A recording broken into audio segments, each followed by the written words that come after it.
Thank you so much. It's great to see you all. This may be one of those big lectures and of this lecture series. I was standing back there. I counted. There is something about 85 people sitting here.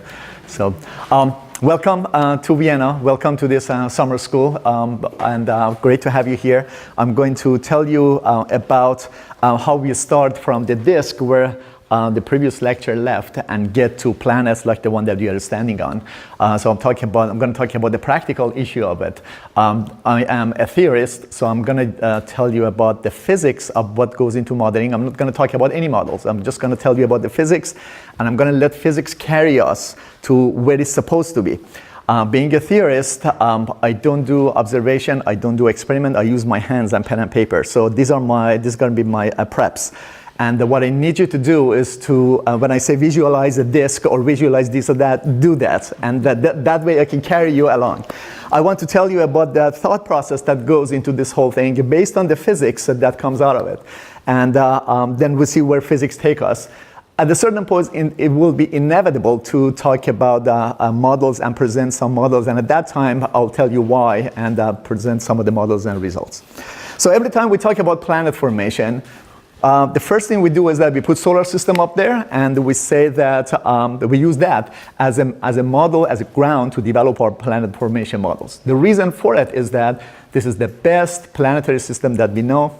Many missions to different parts of the solar system have revealed many of these characteristics, its chemical properties, its dynamical properties, and all that. And that's what we need to set up the initial conditions for the models that we want to develop and choose the right physics. However, we all know that solar system is not the only planetary system out there. There are thousands of them thanks to Kepler and the ground-based telescopes. Many have been discovered with a variety of different characteristics, and almost all of them different from our solar system. Our solar system basically is an oddball in all this. So as a theorist, you can do two things. You can say, I'm going to forget about solar system. I'm going to put solar system among these 4,000, and then I'm going to sit back and look at this and see what I can do, what I can deduct from all this to make my models of planet formation. Or what the easier way would be to go back there and say, I know this way too well. I'm going to use this, develop my models based on that, and then extend it to these, right? So we'll see which direction to go. But here is a thought question for you all. We are sitting on a planet that is habitable in a solar system that has giant planet farther away and terrestrial planet closer in, right? What if we were sitting on a habitable planet with a hot Jupiter in front of us, right? And we didn't know anything. That was the system that we would use to develop our formation models. Then what would we say about our solar system? If someone would actually detect Jupiter at 5 AU sitting on our hypothetical planetary system, how would they develop a planetary model and extend it to our solar system? Think about it. At the end of the lecture, I'll get back to it, and you will see, regardless of what you do, the physics is the same thing, and the physics carries you only in one direction. And if you do it right, the answer is always the same. The point is, at the time that this whole process of planet formation started, there were no planets. What it was all gas and dust. You saw the previous two lectures, and they did a fantastic job to explain how this whole thing came about with a disk resulting into stars and a disk becoming planets. It was all gas and dust. What I'm showing here is one huge cloud collapsing and making multiple stars. And what you see is, it's going to zoom in and you will see some of the stars coming up. There are disks around them. So the long story short, there were no planets at the beginning. It was all gas and dust. So if you want to develop any model or understand planet formation, you have to start from the beginning where it was gas, dust, and see where it takes you. So because of that, most of the understanding of planet formation is from a collapse of molecular cloud, and that collapse results into formation of star. The star interacts with the material in surrounding, forms a disk, and the disk will have a midplane, and a solid material will settle on the midplane, and then somehow it becomes planet. So you see many of these disks around here. So this is a cartoon of what I just explained. You have a molecular cloud collapsing, and the star forms, and the star dictates what's going to be the fate of the disk, and then things go from there. Star affects its surrounding. As the star forms, there is radiation, there is solar wind, and a variety of different ways to clear up the disk. and the disk gets cleared up, and there is bipolar radiation going in opposite direction, and the top and bottom gets cleared up, and the disk basically cuts the star half, right? The previous talk did a fantastic job to show you that the disk is puffy as you go farther away, it puffs up.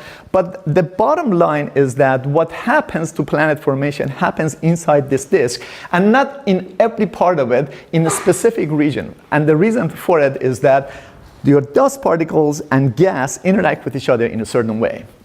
Just to show you that what we see here is just not a cartoon. These are observation of disks, and the disks are there and there, and where is it? There and there. And you see that there is bipolar clearing of the materials surrounding the disk and all that. Okay, so now let's go back to this cartoon of the disk and see what is inside of it and how we can start from there and where it takes us. So you have a disk and it has only gas and dust in it, right? I'm showing two types of cartoon here. When you are close to this, in the part of the disk that is close to the star, you receive radiation, receive heat. I'm going to make it very, very simple, no technical. Just assume that we are teaching Astro 101. You receive heat, and that heat hits up the disk. As you go farther away, the amount of heat that the disk receives is going to be less, so it's going to be colder and colder and colder. And that affects, that change of temperature affects the way that solid material reacts with the gas and what happens to it. The bottom line is that the planet formation occurs in the midplane. So whatever material that is up there, down here, is going to rain on the midplane, and then when this midplane is sufficiently filled with solid material, then planet formation starts. As I'm going through this lecture, there are a few slides that I will pause on, and I will present those as take-home message. So if you don't take anything from these 50, 60 minutes, there are 4 to 5 slides that I want to take from this, and I'll pause and explain those. This is one of those. The onset of planet formation, that is, the coalescence of dust particles and their growth to larger bodies, is a natural and inevitable consequence of the formation and evolution of protoplanetary nebula. If you have dust particles, I'll show you, it's all physics. You can't stop it. If you have dust particles, they come close, they stick together, they grow. The story of planet formation is whether this process can continue successfully to form a planetary system. It may or may not. And I will explain to you that we cannot, by any means, determine whether it can or cannot. But what we can say is that it may or may not. So, how does this whole thing work? So, imagine the disk. Imagine you have a star and a disk around it, and the disk is only gas and dust. When I say dust, I'm talking about submicron dust grains. And you have all this whole thing. Now, in a part of the disk, so the disk is going around your star. This is your star. So at the point of the disk, you put a particle there of any size, let's say centimeter size or half a micron, and you give it a flick, initial condition, right? Initial velocity. So it keeps, because of that force that you give it, it starts moving and is subject to the gravity of the star and the gas drag, the drag force of the gas. So it starts moving on its own until the combination of these two will balance out, and then the object loses its independent dynamics and starts moving with the gas. What you see here is how long will it take for objects of different sizes to lose their dynamics and become part of the gas. For objects of micron size, so what you see here is the distance from the star and the stopping time in terms of Keplerian time. Keplerian time, you have mass, you have another mass, g m prime over d squared equal mv squared over r. Remember your physics 101? That's the Keplerian time, right? So if you don't have anything else and two objects go around each other, that Keplerian times come from there. So for micron size, it takes a long time for the object, immediately loses its independence, and it gets immediately gets attracted by the gas and gets coupled to the gas. For objects of a larger size, it takes a long time for it to lose its independence and start moving with the gas. So what does this mean? Now that you have dust particles and they are of micron size, what does that mean? It means that as soon as you give it that flick, very soon it loses its independent motion, becomes part of the gas, and it starts rotating. Now you have gas particles and you have dust particles. They are coupled, the dust particles are coupled to the gas, they are rotating. There is just one small difference. Dust particles feel the gravity of the central star and the drag force of the gas. The gas molecules don't feel the gravity of the star. So there is a slight difference between the velocity of dust particles and gas molecules. Gas molecules keep hitting the dust particles and move them around, but then two dust particles, depending on where they are, they move very gently because they are heavily coupled to the gas, and because they have relative velocity, they gently come to each other, close to each other, and when they come very, very close, the molecular cloud,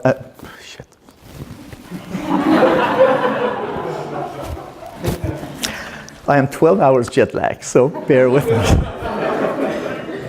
The molecular forces kick in and keep them next to each other, okay? And then that goes around and sees another one, and the molecular forces kick in and keep them next to each other. So what you see is basically this. Two dust particles stick to one another, and then stick to another, and they form some sort of small, very tiny fractal type of dust aggregates. And these fractal types go around and hit each other. What you see here is just a cartoon. This is what happens when you put dust particles in different type of liquids in lab, and you watch them how they move around. The way that dust particles move around depends on their sizes. For particles of 1 to 100 micron size is the Brownian motion that dictates how they move around. Brownian motion, just to remind you, take a glass of water and put a drop of ink in it and come back tomorrow. The entire ink is all over the water. That's because of the Brownian motion. And differential drift, if the object is 100 micron or larger, it moves because of the interaction with the gas through the gas track. It moves toward the central star, and the turbulence will affect the motion of the dynamics of the particles that have equal sizes. So you end up with objects of fractal type are very, very small. You start from fraction of micron, and you grow to about maybe 1 micron, 2 micron. And then these objects go around and hit each other. They are still very, very small, and they're heavily coupled to the gas. So they go around and they hit each other, depending on how fast they move. Sometimes they spread each other into pieces and they go away. Sometimes they actually hit each other and roll each other. And this whole process continues until you go from a small micron size to something about a centimeter, something about half a centimeter, millimeter size. This is all physics. The physics of it has been worked out some 25, 30 years ago, and that is the part that I said is inevitable. This growth is inevitable. If you have dust particles in gas, this will happen to them. And now the question is how you start from here and form a planet. That is a bigger question. So you start from dust particles and you grow them to about maybe a millimeter, 2 millimeters, maybe half a centimeters, and then we go back here. You started from this. Now you grow to about millimeter size. It means that your object now shows more of its independent motion. Now it takes longer for it to get coupled to the gas. What it means is that at the beginning, when the relative velocity of two dust particles was very, very small and they gently came to each other, now you have centimeter size or millimeter size bodies that are moving more rapidly. And when they come close to each other, they no longer sit next to each other. The molecular forces do not get them next to each other. They actually bang each other, right? And because they are moving really fast, when they hit each other, they may not stick. They may break apart, they may get fragmented, or they may bounce back, right? And that gets us to this. What you see is the result of experiment that's been done in the laboratory showing that if you have two objects of different sizes and you hit them, what happens to the outcome, whether they stick or they break or they bounce or they shatter each other. What you see here is the radius of one object, the radius of another object, and the color coding represents the velocity.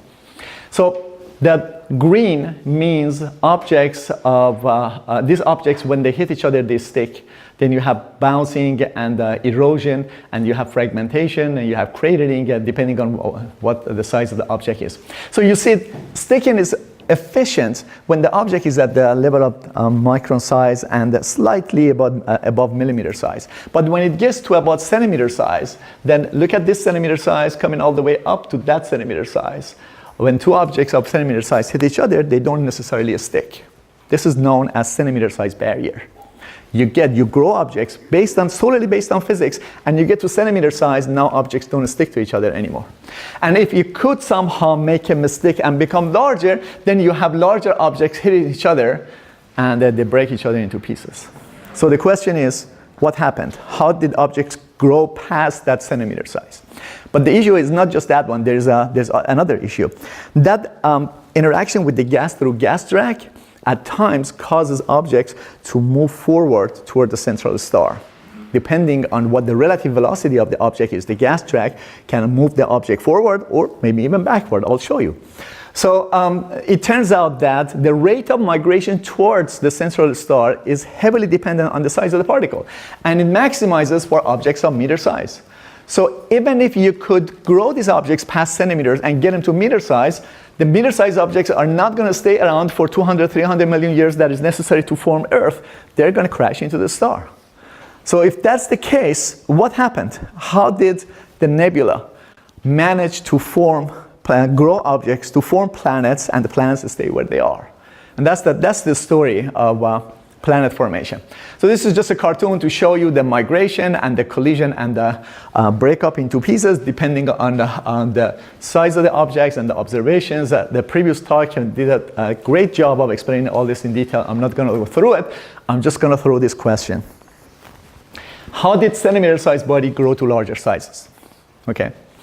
So for a moment, let's not talk about planet formation. Let me introduce a physical concept.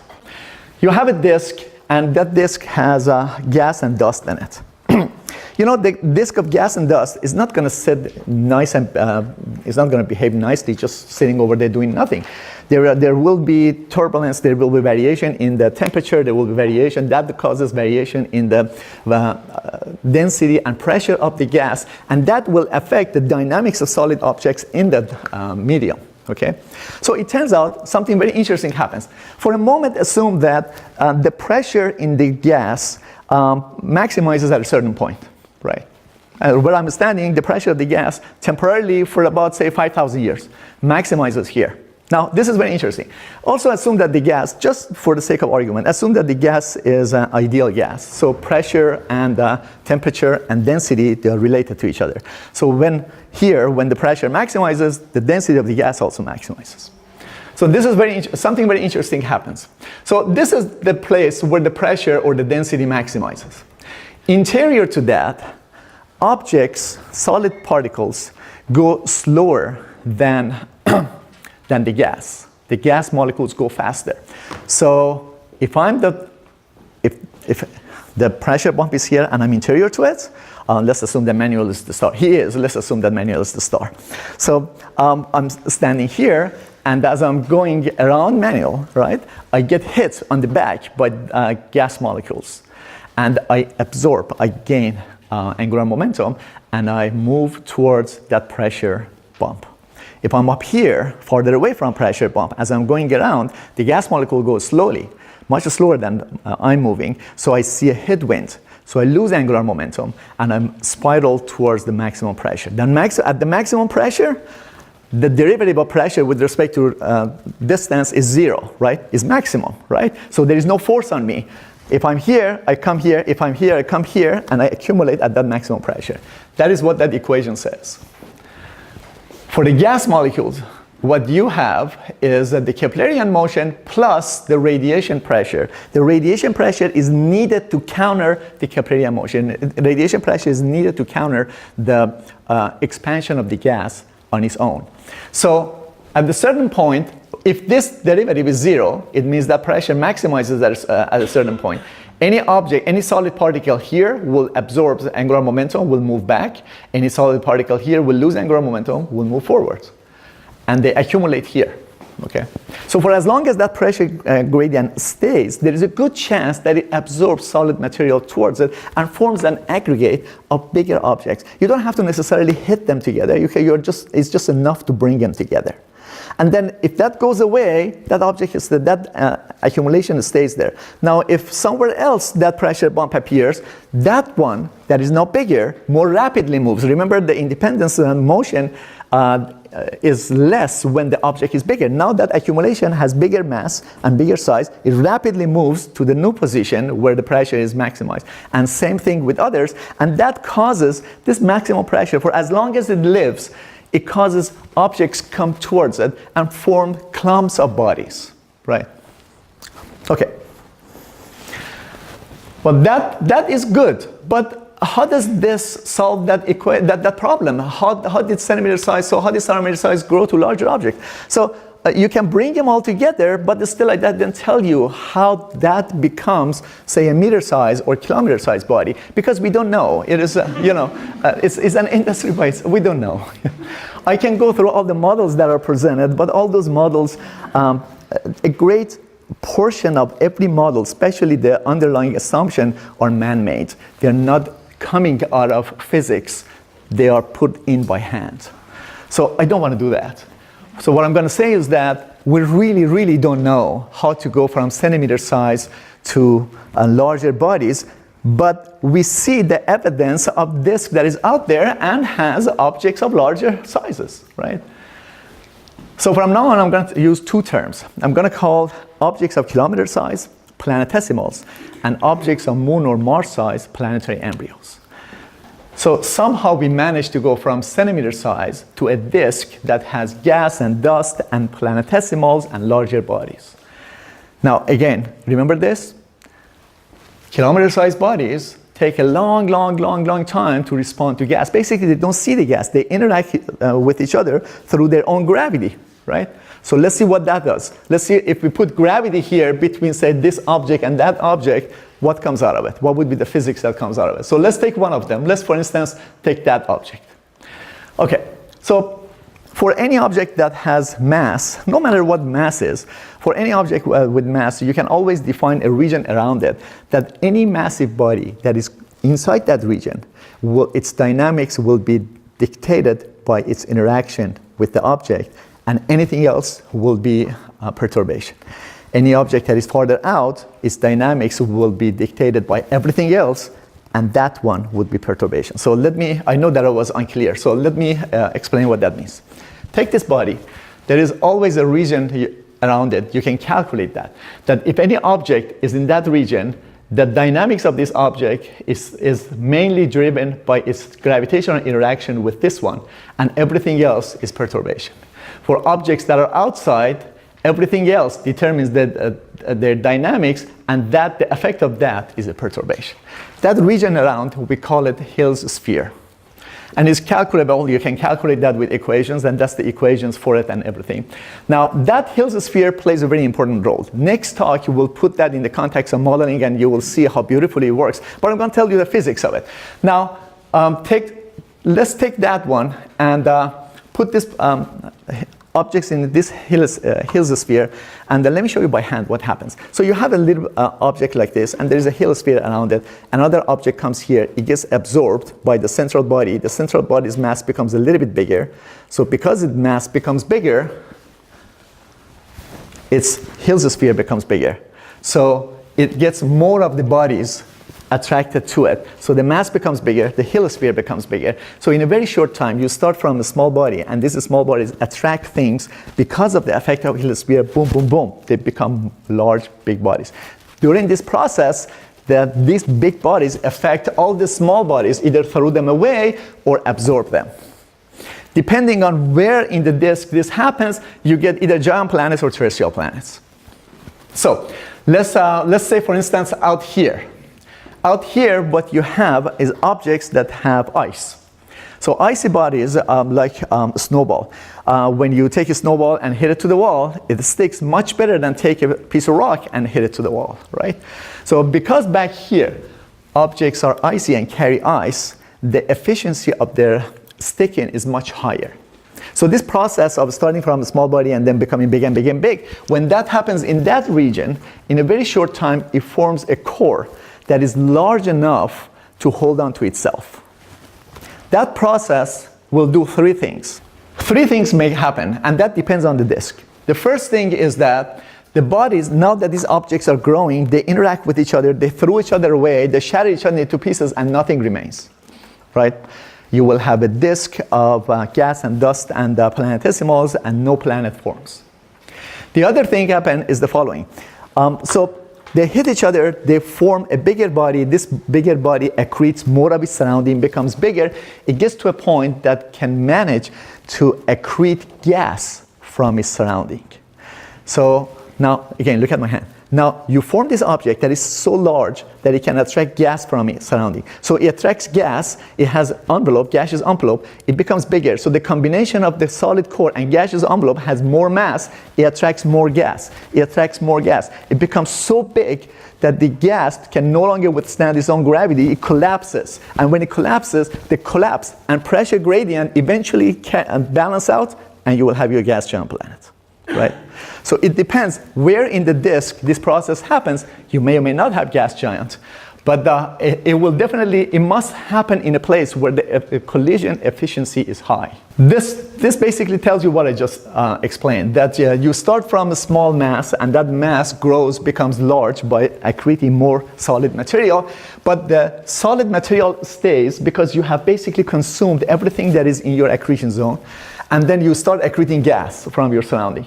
And then the gas becomes so massive that it can't stand its own gravity and then collapses. And at that time, you have gas giant. Okay. The third thing that can happen is that this whole process can happen while the object is going through it and is interacting with the disk. So your object is, say for instance, your object is over there and it's going through this process, but it has disk in front of it and behind it. The disk in front of it will apply force to it to pull it forward. The disk behind it apply force to it to pull it back. Depending on which one of these forces wins, your object will migrate. And that's when you have migration. You have planet migration. Now, if planet migration happens while the object is growing, you will have that. You will have type 2 migration. If the planet migration happens as the object stops growing or is not growing as efficiently, so you have that one, right? If this happens, you will have a hot Jupiter. If that happens, you will have some Neptune-type planets or Neptune-like planets in closer orbits, depending on which one of them goes. How do we know which one goes? We don't know. It all depends on the disk. So we can look at the final product and say, okay, this has come from a type of disk that could accommodate type 2 migration or type 1 migration. And as the migration happens, whatever is in front of the object that is migrating will be affected with it. So I promised not to talk about models, and this is, like I said, sometimes is inevitable. So this is one of the models that I'm showing you. You have a giant planet, it is migrating, and there are a bunch of those planetesimals and planet embryos in front of it. As it plows through them, those objects interact with each other and they hit each other and grow, and depending on when the giant planet stops, if the gas goes away and giant planet stops here, you will have three super Earth or mini Neptunes in front of it. If it stops here, you will have one super Earth. If it doesn't stop and go all the way, you will have a hot Jupiter, or it will crash into a star. So the third scenario, which is planet migration, will give you a variety of different types of planetary systems. This is another of those slides that I want you to remember. Planet formation is stochastic. That means it is not possible to regulate it, nor is it possible to make predictions with and about it. What does this mean? When you put your telescope towards a star and you get is wobbling, and then you model and say that it has two planets going around it, you are seeing the final product of planet formation. You don't know how those planets form. You don't know the dynamical evolution of the system. You don't know the initial conditions. You are seeing the final product. And because this whole process is stochastic, what it means is that change one of the initial conditions or change one of these objects from here, put it a little bit back, take that, run it on two different computers, you get different results. That's the meaning of stochastic. Because it is stochastic, we can never look at the final result and say what was the initial condition. It is impossible.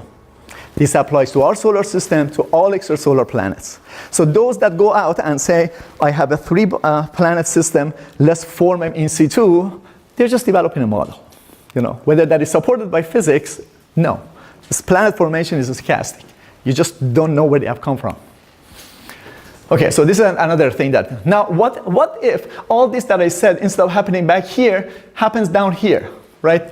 The inner part, planets are planetesimals dry and they move faster, so when they hit each other and break each other into pieces, right? So now this is the process that I said, the objects hit each other, the Hale sphere grows, and more and more and more, boom, boom, boom, you get large bodies. This process is much less efficient in the inner part of the disk because objects are dry, right? You have the runaway growth, and then runaway growth results into formation of protoplanetary bodies, and then you are doing this this is happening in the inner part, and objects keep hitting each other and shattering each other into pieces.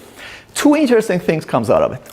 One interesting thing is that if you put a bunch of these, say several thousand of them, put them in a disk, and put the sun over there, and solve the differential equation. Don't do anything to them. Just solve the differential equations. What happens is that you see that they go around, they hit each other.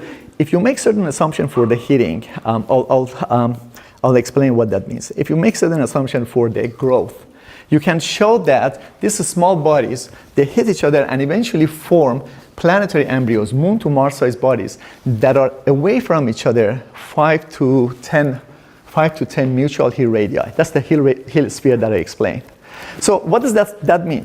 You start from a disk, the objects keep hitting each other, and then you end up with a disk that has big bodies in it, moon to Mars size, a bunch of small ones, asteroids, right, Kuiper belt objects, and then they are all interacting with each other in the inner part where gas is basically gone and all the interactions are through gravity. Okay, so what happens there? Okay, objects go around, hit each other and break into pieces, and they shatter each other. And this is the third slide that I want you to remember. In the inner part of the disk, mutual interactions among planetary embryos causes these bodies collide with one another and with planetesimals. The collisions result in breakage and shattering of objects. However, here's the thing, the fact that terrestrial planets exist indicates that objects must have gone through repeated process of collision and reaccumulation until they grow. They grew to what they are. So they shatter each other. But the fact that this planet exists means that this process somehow resulted into accretion and growth of planet. The inefficiency, this last line is very important. The inefficiency of this process suggests that the formation of terrestrial planets must have taken very, very, very long time.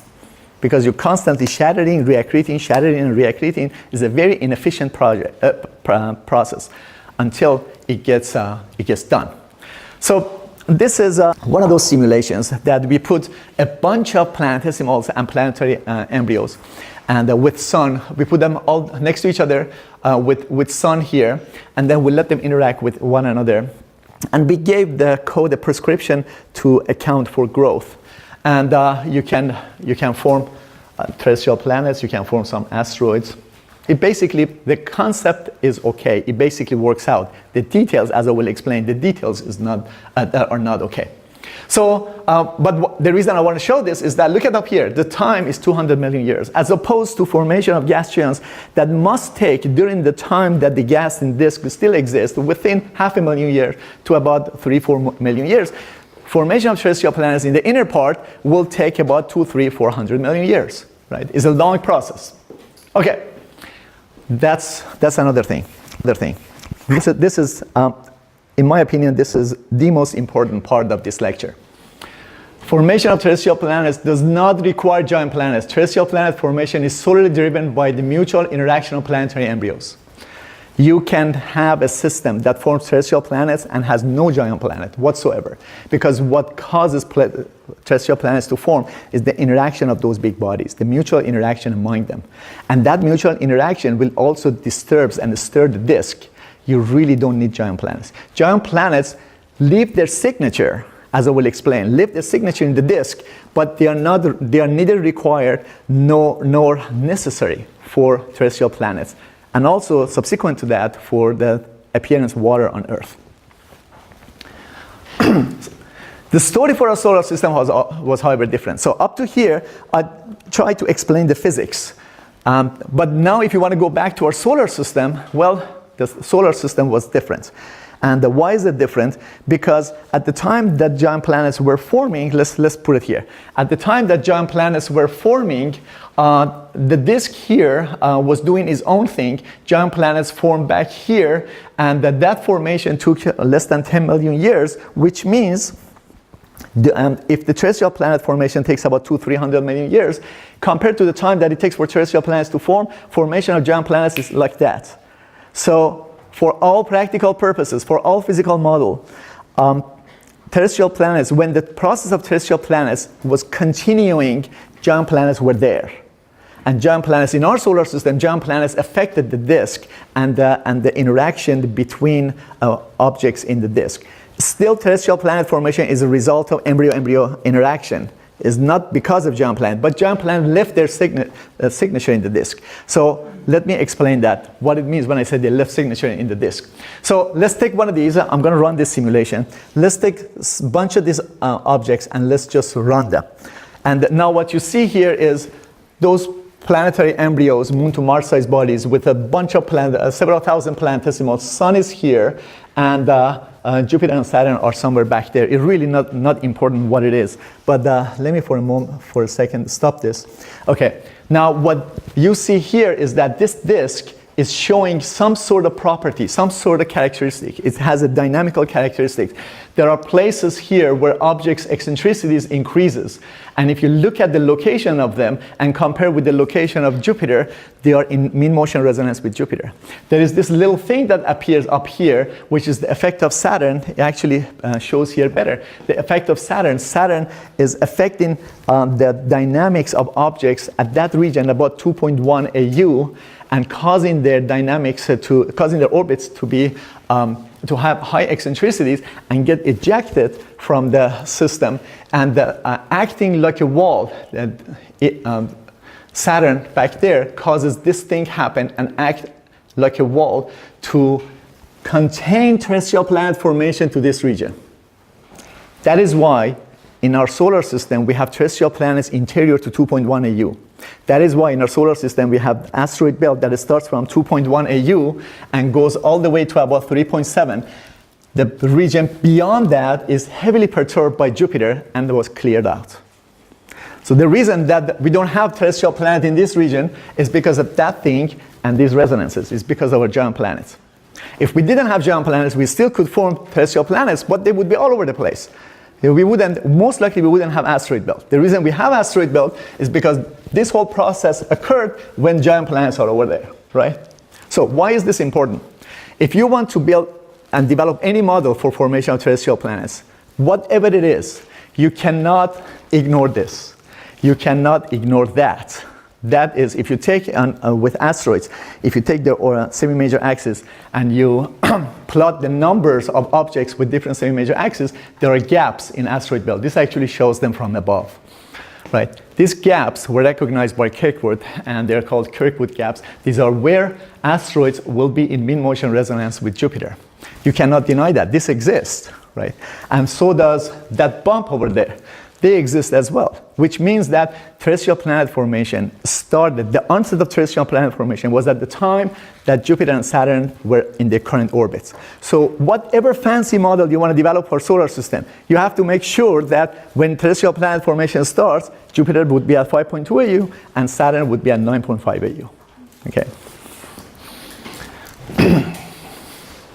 This is also another effect of Saturn. What you see here is the inclination of the asteroids in terms of their semi-major axis that causes the inclination of the asteroids to be lower than 30 degrees. So again, that cannot be denied. So another issue that comes up with all this terrestrial planet formation is that if we form these terrestrial planets the way that I explained, 200 million years and everything, and we form them in the inner part of the disk where there is more heat compared to farther back, why is it that Earth has water on it? So where did that water come from? Earth must have formed in a dry part of the disk from dry material. Accretion is local, right? If you are forming as a planet here, you accrete whatever is surrounding you, right? Remember the Hill's sphere? Is whatever is surrounding you. And if the material surrounding you is dry, your planet will be dry. But Earth is not, right? So the question is, what happened? Well, there are a variety of ways you can account for that. So how did Earth acquire its water? You go back to the disk and you look at the disk and say, okay, let's look at the temperature variation in the disk. Farther back, where the efficiency of growth and formation of gas giant planets is higher, then you have all this icy material, right?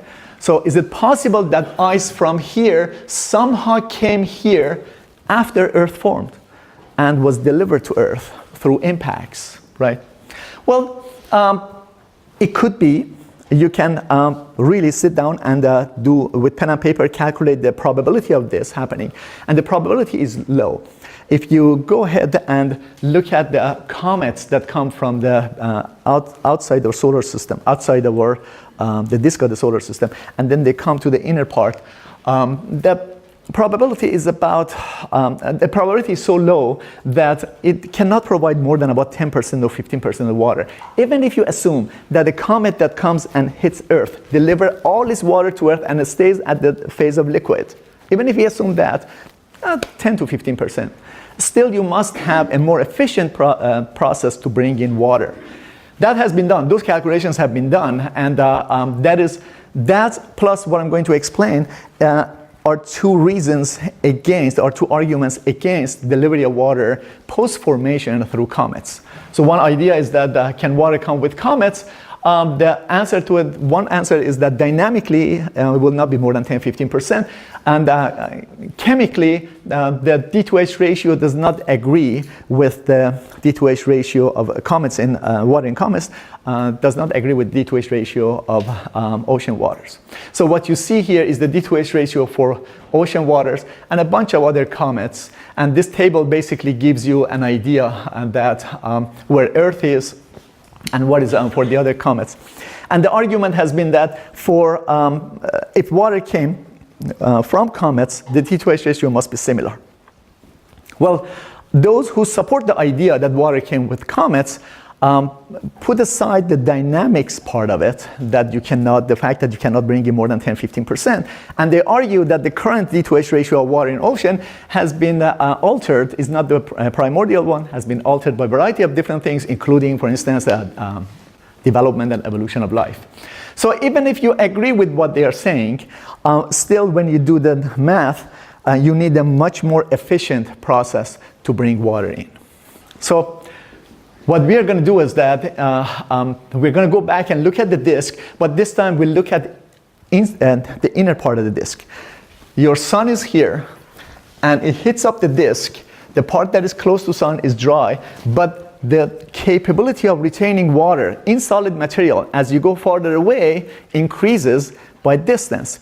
This is what in previous talk, remember the last three slides, remember that question ABC, and the answer was C, that the water, ice water gets absorbed on the surface of the dust particles. So that's basically what it means. As you go farther away, that efficiency increases. So let's see whether this will help us to account for the water and formation of Earth at the same time, rather than bring in stuff from farther back. So at the moment, this is the idea, and now I'm going to let this whole thing run, and then what I want you to see is that I have color-coded this the disk based on its water content, and what you see is objects hit each other, and then the colors change, and as the colors change means that some water is being transferred from one part of the disk to the other, and the final product, we'll look at the time, and the final product will have more water. Whoops. Okay. And the final product will have more water than it had initially, right? Okay, so this is, okay, so that takes care of water and forms terrestrial planets. And for a moment, forget about this. I'm going to explain it in 2 slides. It gives you another important thing. Transfer of water from the outer region of the asteroid belt to the accretion zone of Earth does not require giant planets. It's solely a result of embryo-embryo interaction. The giant planets only clear up the out part of the disk. The formation happens here, and the water from the outer part of the asteroid belt coming to the inner part is the result of successive collisions of embryos to each other. It is not because an object came all the way from here and dumped there. Remember that wall for the effect of Saturn, it doesn't say objects to physically move from one side to the other. But the properties, the chemistry, can go from one object to the other. And that chemistry gets transferred through collisions. So that is why you don't need giant planets to take something and flying it into the 1 AU. You just need objects to hit each other, and chemistry goes from one to the other one. So how do these codes? I just said that let's put all this together, and I explain this, and then I make some assumptions for the collisions and all that, and then I promise to tell you what that assumption is. So how do the codes that do this, do the merging and then transfer of water, and whether that has physics behind it? Remember, I promised not to talk about the models, I explained physics. So what is the physics that I'm presenting here? You see, these codes that they do this type of thing, they were originally developed to study the stability, orbital stability of objects, not their growth. They were developed to study whether a planetary system like this can last long for, say, 100 million years, 200 million years. They were not developed to start from planetary embryos, bang them to each other, and grow. Why? Because the n-body codes, the stability codes, because when you hit them objects to each other, they're so stochastic you can't tell what the outcome is, right? So if you take two objects and bang them to each other, what do you know what comes out of this? It all depends on its chemistry, how soft or hard they are, and how they hit each other. We don't know any of that. And that information is not there. It doesn't go into that. And even if it does, when you have two objects and you hit them each other, you're going to shatter things and produce millions of bodies, and all of a sudden your code stops. You want to study what happens to these 4 planets, and once 2 of them hit each other, your code is going to end up with running a million objects. It's going to stop, right? So to avoid this type of complications, a very, very, very basic and unphysical assumption is made. And that unphysical assumption is that you say to your code, when you have 2 objects and they come at the critical distance, you say what that critical distance is. You say 5 Hill radii, 3 Hill radii. When 2 objects come that this close, consider them merged and take that merging to be perfectly inelastic. Again, from physics, from high school physics, perfectly inelastic, masses add up, angular momentum adds up, and it gives you the final mass and velocity, and the water contact adds up. WMF means water mass fraction. Water contact also adds up as well. So whatever chemistry is here and here goes into this, and you get a bigger object. And that is how this stuff works, right? Except that they have many, many problems. It gives you some idea how this whole formation works and what is the physics behind it, but it doesn't give you a quantity. It doesn't give you a quantitative model that you can use for prediction. The reason for it is that this doesn't happen in reality. I'll show you in a few minutes. So one of the problems that exists is the following. If you take this whole thing and apply this mechanism of growth to it, start from those planetary embryos and planetesimals, and every time 2 embryos come together, just merge them and make them bigger and bigger, you can form terrestrial planets and you can form asteroids. It's all good. Except that, as you see, Mars is big and more massive than it's supposed to be. This had been known from early 80s when George Bedell created this type of modeling, that when you do this, Mars becomes big. Is known as massive Mars problem. Mars becomes big. So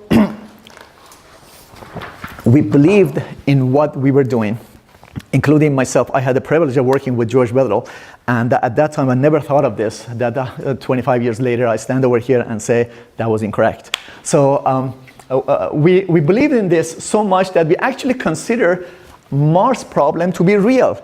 We close our eyes to the fact that the Mars problem is because of our bad assumption. We consider that to be real, and we then develop models for it, right? That is the Grand Tack model. Next talk we'll talk about that.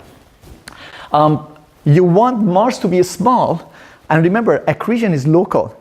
If I want my mass to be small, there should be less mass around me to accrete. So somehow you have to get rid of the mass in the location of Mars. So when accretion happens, there is not enough of it to accrete, to become large, right? So one way would be to let giant planets migrate inward. But then remember, if you let it be over there, then all those properties of asteroid belt will not be satisfied. You have to bring them inward and then rapidly take them back when terrestrial planet formation starts, they're going to be at 5.2 and 9.5, so asteroid belt will have its own properties, right? This is called Grand Tack model, right? So I'll leave it to next talk to explain it. This is another model that Andre Isidoro and I developed for Andre's PhD. So we said that we're not going to mess around with giant planets. We let giant planets do their own migration and everything. But what we're going to do is that we're going to take the disk to be more realistic. Rather than taking a disk that we present with a nice, smooth, uniform mathematical function, we take a disk that is bumpy. Some part of the disk has more mass compared to other parts. And then it turns out that if the region that has less mass compared to other parts is close to the region where Mars is, you can actually get a Mars-sized body. This is a simulation of that. You start from the disk that is nice and neat, but then you introduce all these non-uniformities to it, and then there is some non-uniformity here. And then you use that bad assumption, perfect merging. And then you will get asteroids, you will get terrestrial planets, you get water, you get Mars that is small. Every time I showed this in the past, people ask me, the first question was, really? I mean, Mars is going to have that much water? And then I have to tell them, oh, come on, this is because of our bad assumption. And as soon as you say that, as soon as you say it's because of the assumption that you have to put into n-body codes, they just turn their back and walk away. They never listen to you. What is the reason? The reason for it is that, let's go this way. In reality, collisions do not going to be like perfect merging. It's going to be like this. Objects are going to hit each other. They're going to produce a bunch of millions and millions of debris.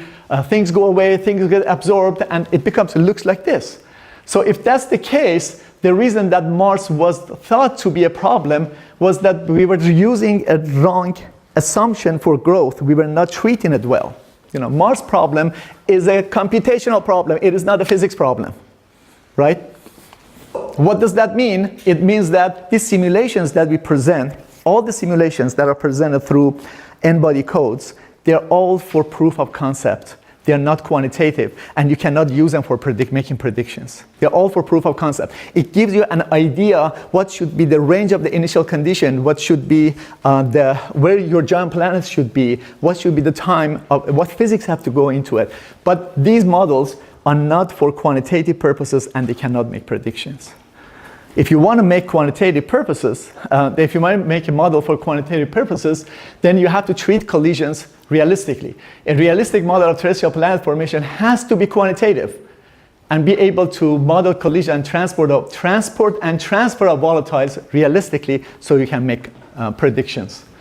But this type of simulations, okay, create a large number of bodies.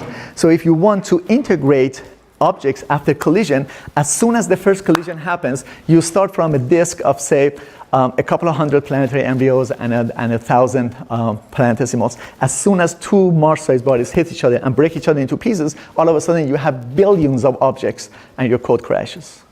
So what do you do? There are some solutions around that. How much time do I have? Define a prescription. Say that depending on the relative velocity of two objects and depending on their sizes, I'm going to take only the top 4 fragments and I'm going to ignore everything else. And there are some codes that they do this. Or use a collision catalog. You can actually run millions of simulations to see what happens. I showed you 2 of them for objects that are hitting each other and sticking at the beginning of the talk. You can run some of those simulations and then you can say, well, depending on what the relative velocity is, based on that catalog, I can predict what will be the outcome. And you can go that way. The only problem is that this will get you around the issue of creating billions of particles, except that these models can move you forward, but cannot account for the chemistry, for the transfer of water and volatiles from one object to the other. You have to come up with a way that these objects, the chemistry will also is accounted for. I'm showing you some more of the simulations of the current models, so you see that you can form bodies and get around the fact that your n-body code may crash, but transfer of objects, transfer of the chemistry, transfer of volatiles and water from one object to the other has to be taken into account. Okay, so What is the difference between this type of doing the problem this way and doing the problem with perfect merging? This graph will show that this graph shows you the difference. What it shows is that if you do perfect merging and you do the collision through the SPH and all the things that I showed you, what is the difference between them? The perfect merging, this basically shows that per collision, the perfect merging will overestimates the amount of mass and water and volatiles transfer from one body to the other by about 20-25% per collision.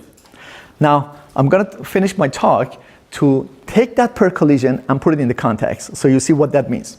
Take one of these, take one of that objects that became final planet, and then I went back through the history of how that object grew, and then I noticed that it was initial mass was about a third of mass on Mars. It hit 15 times with planetesimals, kilometer-sized bodies, and 3 times by Moon to Mars-sized bodies. Okay, so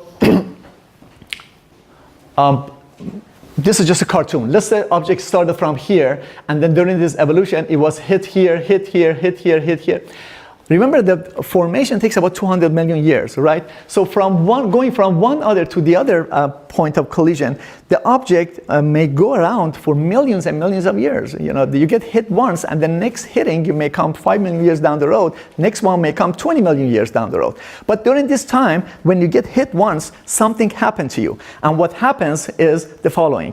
As you get hit, you lose mass. As you get hit, you get cratered. And then when those craters happens, when you lose mass here, for the next 5 million years, your orbital evolution is different from having an orbital evolution with the original mass. So the transport of water and chemical has to do with the thermal evolution of the embryo during the orbital evolution, and has to do with the mass and what happens to the craters and everything. So let's see, for instance, you get hit and you have that crater, right? Let's see what happens. So you get hit and you have craters. Now the craters will expose some ice on their walls. And if you get hit here for the next 5 million years, that ice is going to evaporate. So when you come here and get hit again and you transfer some of your water, the water here is very different from the water over there, right? That has to be taken into account, right? And this is basically what I just explained, that you get hit and the ice gets exposed, ice evaporates, and what you have after the collision is not what you had at the beginning. So if you take perfect merging, you are ignoring all these effects.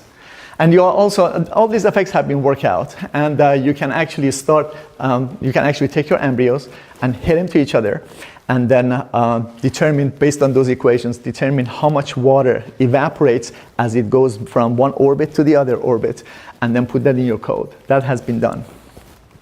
And that brings me to my last 2 slides. So what did I say before I go through this? I said that if you take that perfect merging, you are overestimating your mass and your water contents for every collision by about 20-25%. That objects that I showed you had 3 big collisions. So at the first collision, 20% is lost. In the second collision, 20% of the 80% is lost, right? That is 16%. And then so 80% drops to 64. And then in the third one, 20% of 64, which is 13% is lost, so you drop to 50%. So the original one would include the entire water of it. If you do it right, the water that gets transferred to another body is only 50%. So it's very important that all this be taken into account. During this time, from the time that the first collision occurred to the time that the object formed, take 200 million years.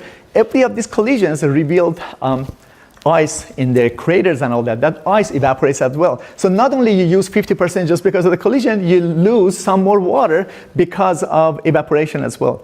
You have to take that into account as well, right? And once you take that into account, and then you can put that in your n-body code and develop it and make it a model. And this is what we are hoping to do. So this is the slide with no results, no conclusion, just saying that the model that is supposed to be quantitative and be able to make predictions has to take all that into account. So that's a big challenge. We're hoping within the next 2-3 years we'll have such a model, but at the moment we are working on it. So I'm going to finish my talk by presenting my conclusion. First, when collisions When collisions treated correctly, classical model of terrestrial planet formation can form solar system analogs. There is no need to develop exotic models to account for the formation of Mars using perfect merging. Mars problem is a technical problem. It is not a physics problem. Water and other chemicals are transferred through successive collisions between planetary embryos. Nothing gets flung from one side to the other side. Meaning that the chemical composition of planets and their water content cannot be determined post-formation. So one of the advantages of that perfect merging scenario is that you can look at your final product and then you can step back through the dynamics and see where the object has come from, how many times it was hit, and what objects contributed to it. You can no longer do that. You have seen many of those of you interested in planet formation. I'm sure you have seen many of these that they say, oh, I have the final objects and I can tell you where 5% of its mass came from, 5 AU, 2% of it came from 3.4 AU and all that. That is all incorrect. I mean, seriously, I'm sorry if some of you are doing this for a living, that is incorrect. Because collisions have, when objects hit each other, they shatter each other into pieces. Remember those SPA simulations? Who knows what happens? There is no perfect merging. And because of that, the chemistry cannot be tracked back. Loss of water during impact implies that at time t equals 0, the water content of planetesimals and planetary embryos in the protoplanetary disk was higher than is traditionally considered. So this classical picture tells us what is the water content here is about 0.1. It has to be much larger than that.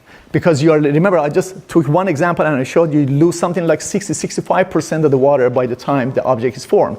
So if you want to have Earth with about 0.01% water, you have to start with much higher than traditional models consider. And if those of you who are interested in dynamics of the solar system might have heard of the model, NIS model. And I very much encourage you to read this article that came out last year by Alessandro Morbidelli, the creator of the NIS model, the timeline of the lunar bombardment revisited, where he shows evidence that the NIS model is no longer valid, is not there. So please read that. And so many of us told him from the beginning, but he didn't believe, Observational lunar geological and meteoritic data are needed to constrain the surface density profile of this composition and protoplanetary disk. Thanks so much.